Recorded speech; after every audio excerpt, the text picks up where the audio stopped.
একটি বড় জেলা, প্রায়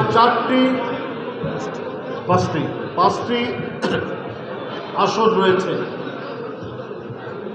আমার বিশ্বাস প্রাথমিক সদস্য পদ নতুন এবং নবায়ন সহ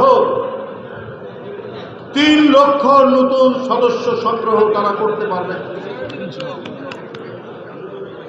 যেখানে জেলা বিএনপির সভাপতি খায়রুল কবির খোকন, সাধারণ সম্পাদক মঞ্জুর এলাহি, সেইখানে দায়িত্বশীল নেতৃবৃন্দ থাকা অবস্থায়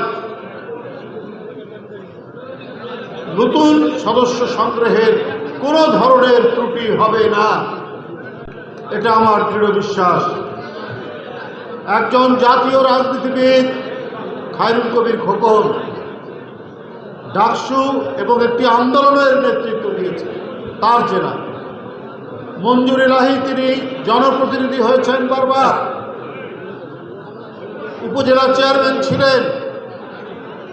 তাদের দক্ষতা এবং নেতৃত্ব অত্যন্ত প্রমাণিত এবং প্রতিষ্ঠিত। তাই বিএনপির প্রাথমিক সদস্য সংগ্রহ এবং নবায়নে সারা জেলাতে সারা পড়বে। সারা জেলাতে সাধারণ মানুষ যারা বিএনপির সমর্থন করে তারা সদস্য হওয়ার জন্য এগিয়ে আসবেন, সেই নেতৃত্ব তারা দেবেন। মানুষকে উদ্বুদ্ধ করবেন, মানুষকে অনুপ্রাণিত করবেন।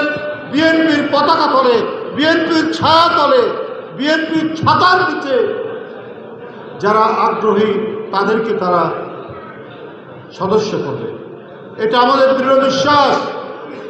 আমাদের দৃঢ় বিশ্বাস বিএনপির নেতৃত্ব, জাতীয়তাবাদী দলের নেতৃত্ব, এখানে অনেকে বলেছেন, হ্যাঁ, যারা অপরাধ করেছে, যারা ফৌজদারি দণ্ডবিধিতে অপরাধী, যারা সমাজে চাঁদাবাজি করে, যারা সমাজের মধ্যে মানুষের আতঙ্ক তৈরি করে, যারা নদীর বালি দখল করে, যারা অন্যের জমি দখল করে, তারা বিএনপির সদস্য হতে পারবে না।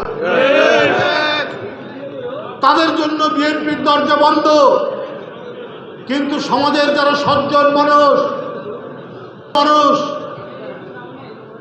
যারা সরকারি চাকরি করতেন, এখন রিটায়ার্ড করেছেন, প্রাইমারি স্কুলের শিক্ষক, মাধ্যমিক স্কুলের শিক্ষক, কলেজের শিক্ষক, কৃষক, শ্রমিক, রিকশাওয়ালা, ভ্যান চালক, প্রত্যেকেই বিএনপির সদস্য হতে পারবে।